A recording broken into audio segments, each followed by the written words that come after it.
Hell of an effort. Thank you. Are the kids coming with you? I have no idea. They just told me to walk, and I walked. Okay. They're coming.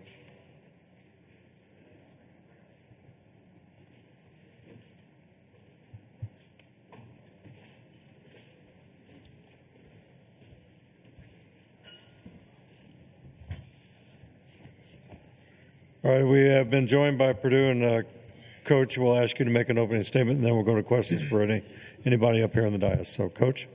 Yeah, really proud of our guys. I thought we had a great fight tonight and laid it all on the line.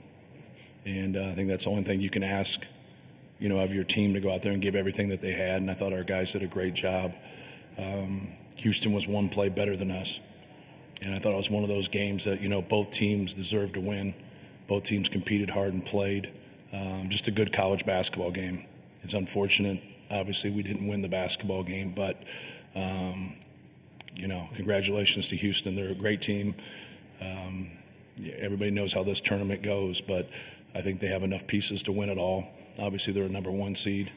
Well coached, tough, competes, great on the glass. But proud of our guys. Proud of our guys for their commitment, their toughness, unselfishness, and just staying with it. I just told them in the locker room when we played Auburn before Christmas, there was a big separation between us and Auburn. And that's why you play Auburn. That's why you play the teams that are, that are that good. We've been that team before, and we're trying to climb back to get to that point, and we're really close to making that move again. And our guys didn't hang their head, and they fought. And then the last 2-3 months we got a lot better, had some rough patches, but we stayed with it. And I thought our execution was good tonight. I thought our effort was good. Probably had to get a couple more rebounds, but we got down 10 right there, and our guys hung tough and made some plays, made some shots, got some stops. And that's all you can ask. So just proud of our team. Questions, please. Raise your hand. We'll get a mic to you. Back here. Can I ask one for the player and a coach at the same time? Matt and Braden, can you guys both answer this about the defense that Samson Houston directed your way? Braden directed his way. They were doubling him all over the court. It seemed like they were just going to not let him do what he wanted to do, and he still had all those assists. Braden, we'll start with you. I mean, yeah, we knew going in that was their game plan. That's what they've been doing to teams. And my job is when they put two on the basketball, which they did the entire time, is to get it out of my hands. And I gave to Trey a lot, and Trey made a bunch of plays and leading assists or scoring, whatever, or I hit a shooter. And so, I mean, it's just part of my job, and we knew going in how they would guard it, so worked on it all week. Yeah, it's – they're a very good defensive team, and we wanted to get in some different actions and get Braden some more space and play with the pace, but we also knew that he had to get the basketball out of his hands when they got aggressive.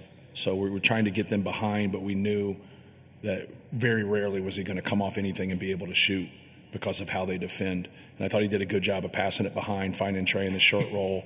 He got a couple skips there as the second half. That's what really opened some things up. When he can get Trey in the short roll, he can get somebody behind him, and he can get skips. That's really that's what you want, because you're just not getting one pass. So. Do you know that you guys had, I believe, 11 field goals in the second half, and he had 11 assists? I do now. Ever seen that before? I don't think so. But that's kind of how we play, and in terms of putting the ball in his hands or putting the ball in Trey's hands in those short rolls, and then making decisions, and a lot's determined on how they defend. How they defend on film is how they defend tonight. So we understood that. But Braden's a great decision maker. Right here. Dustin Schutte, Sports Illustrated Purdue. Matt, on that last defensive possession, did you get an explanation? It seemed like Milos may have shoved off with that arm. I'm just curious if you got an explanation on that final defensive possession. Yeah, I didn't see it that way because I just got asked that same question, so I didn't see that play. So I didn't ask that question since I didn't see it. Questions, please. Chris, over here. Matt, I'm not going to try to get you in trouble or make you comment one way or the other, but how unusual was it? There were so many 50-50 balls that go out of bounds. You can't tell. It's not reviewable yet. And there were so many in big moments, and none of them seemed to go your way. Yeah, it's frustrating. And frustrating for our guys. As long as they get it right, it's the couple of them. The one thing I didn't understand is why they didn't collaborate and get together. That's the only thing I was asking them. I said, obviously they missed the one, and then the other one they missed that one too. But at the time, I didn't realize it. Sometimes when it's 50 feet away from you, it's really hard. You can obviously see. I didn't understand why they didn't get together.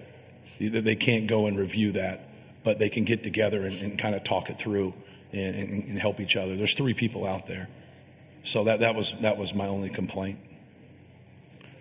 Right here. Josh Bodie, Wish TV for Braden. After fighting back down 10, tying the game late, how much does this loss sting?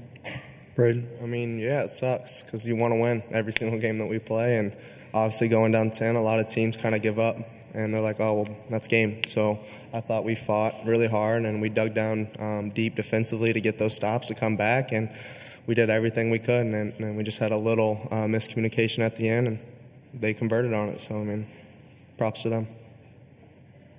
Questions, please. Right here in the back. Ryan Bonaparte, Hammer and Rails. Matt, can you take us through the last blob play on defense? Yeah, we were we kind of going through what they could run, whatever, and so we were going to help out to the outer third, and then we talked about the flare going out the other side, and then when they went to that way, that's Trey's man was able to step to the basketball there, but when you saw Miles make that play earlier and he got that steal, so we just help out on that outer third, and then the other guy who was guarding the guy coming out on the outer third takes the ball. So when Braden jumped out to the other side, it opened up that seam, and we had to get back there, and we just didn't cover it back up. Right here. Chris Schumer, Capital Sports Journalism Program. Braden, I'm wondering if you can just say a little bit more about what that miscommunication was that you just mentioned. Braden. I mean,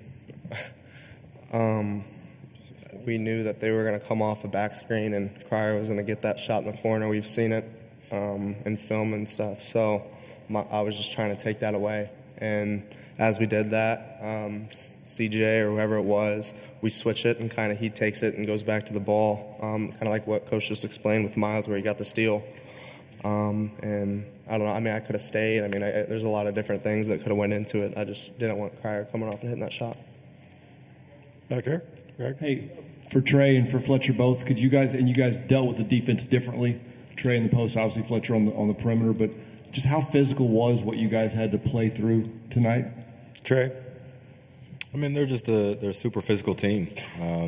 They have 3 or 4 bigs that they kind of just run in, and you can't call the fouls. And it's just kind of like, you got to just play through it. It's very tough. It's why they're the number 1 defense in the country. So I think they do a great job.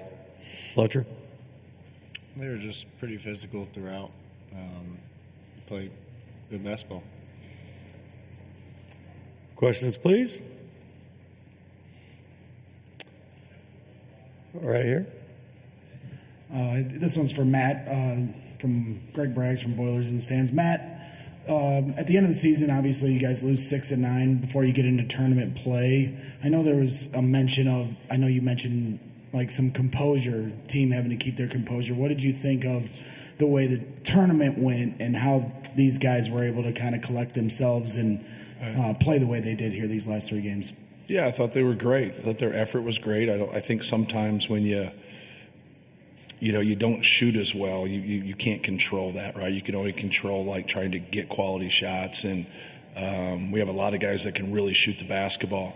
But I thought our effort was great. We rebounded. We were like plus 38, I think, in our first 2 games on the glass, and our guys competed, and that's what you want. We had 2 really good wins. And then obviously it was, hard-fought game today. But they responded all year. And you're going to go through a tough stretch. If you don't, then you're winning 34, 35, 36 games.